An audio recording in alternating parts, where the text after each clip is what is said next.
Good afternoon, sisters and brothers. This is African Dynasty. Today is Tuesday, September the 8th. I would like to talk about the Kentucky Derby. Nfac, the Black Militia Group, the acronym for Nfac is Not Effing Around Coalition. Now, I would like to talk about some of the issues surrounding Nfac and what happened, during the formation in Loiusville, Kentucky. Now, Nfac went down there to sort of contest or protest,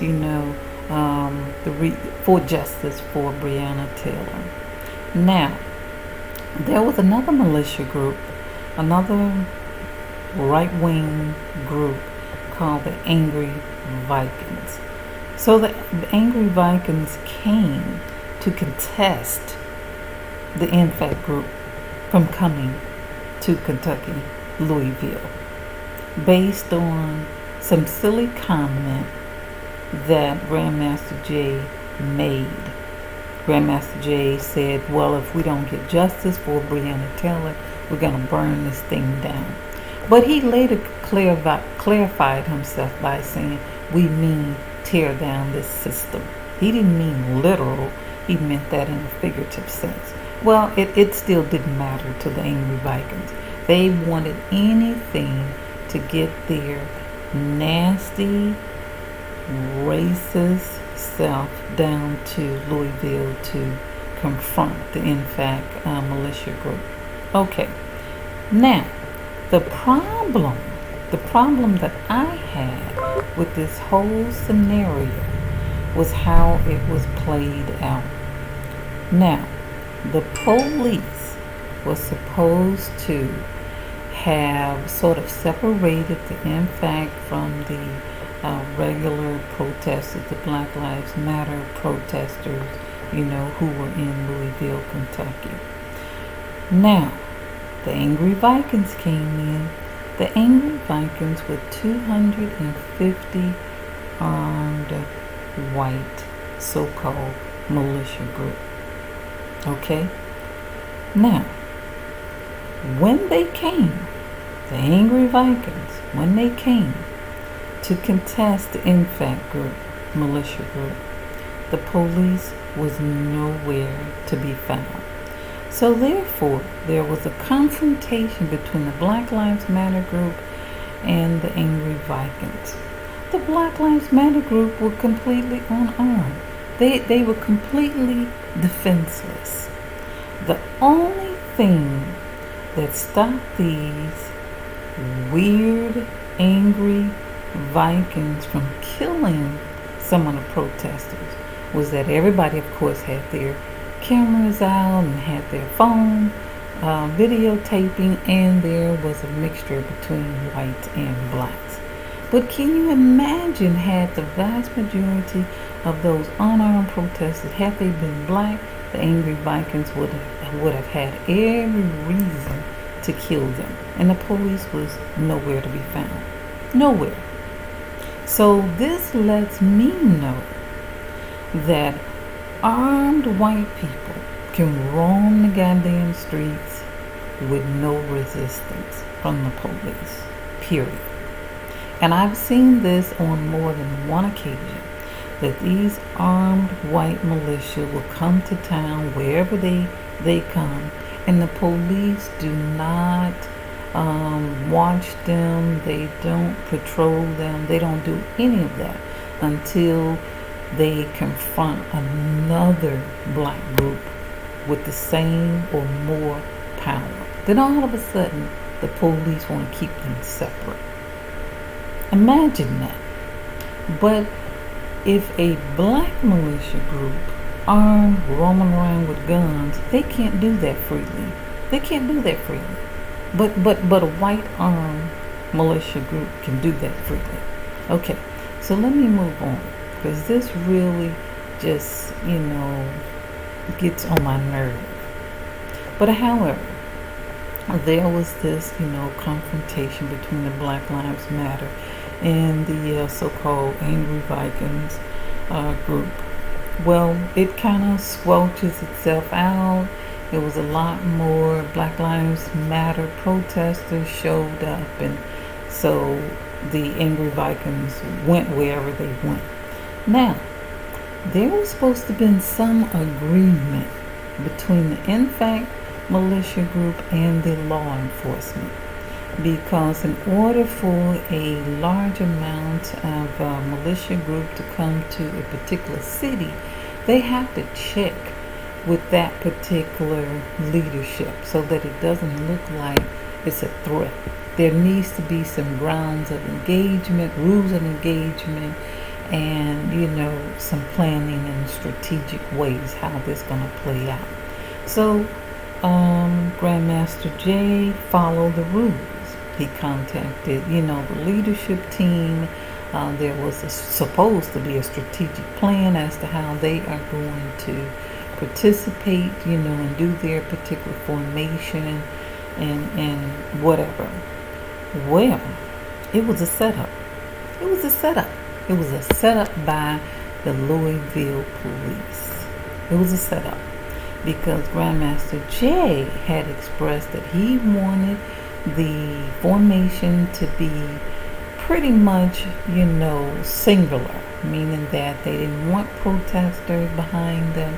They did not want to be sandwiched in between the police and the protesters.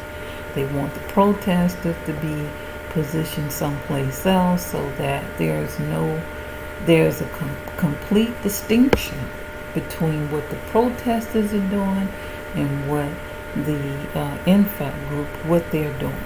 So if there's any disruption, there cannot be any confusion that the Nfac militia group had any involvement in that. So if police have to shoot somebody, they will clearly know where to shoot. But no, that's not what happened. That's not what happened. The police had the Nfac group sandwiched in between the police and the protesters. Yep. So that happened. So the Nfac group was, pretty much trying to tell the protesters to stay behind a particular boundary, but that was hard to do.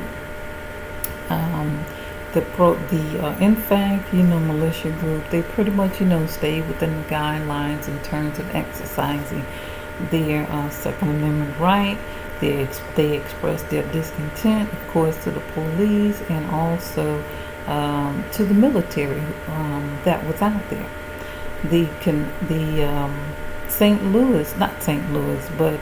Kentucky, they had a massive law enforcement out there waiting on the Nfac black militia.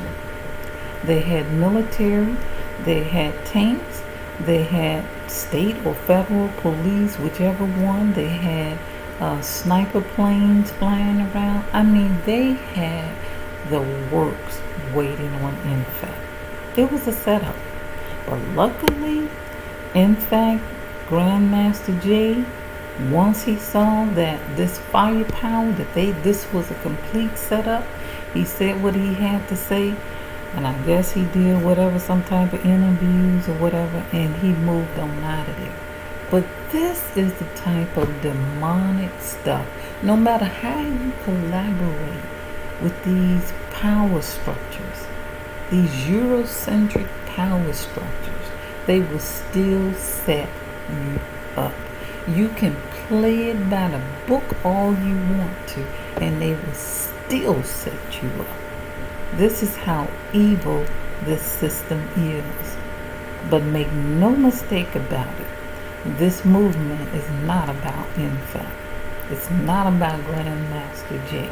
This movement is bigger than him, and it's going to go on whether whatever group is in play or not in play.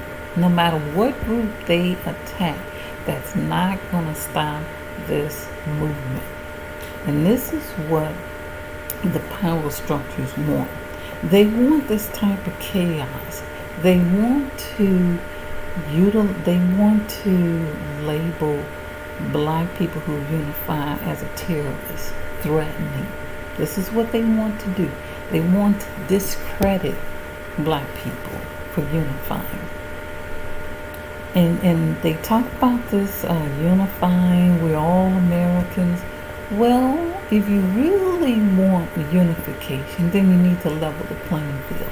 That means that there needs to be equal power flowing in the black community as well as every other community. If you want real unity, you can't say we want unity and all of these disparities, these wealth disparities, these health disparities, this criminality disparity.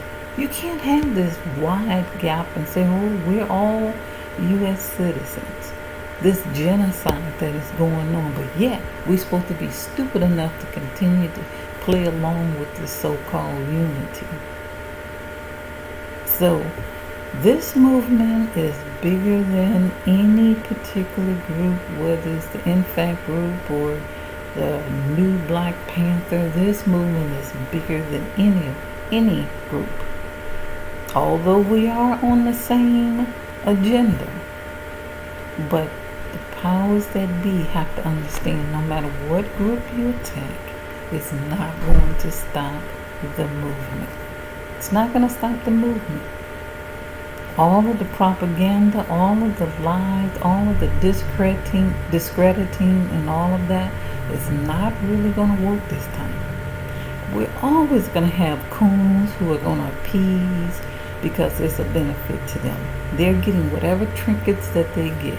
They get to be in certain spaces, with their masters or with the white power structures. They get to, have little trinkets. They get to have some monetary gains for being in this world, for being in their world. So therefore they are benefiting. So the coons and all of the people who choose to go in that direction, that is going to always be. But the vast majority of us who have decided we're done, we're tired, of the same old garbage. You're talking one thing, but you're doing another thing. The powers that be, the Eurocentric power structure. You're continuously trying to brainwash people to stay in unification about being Americans.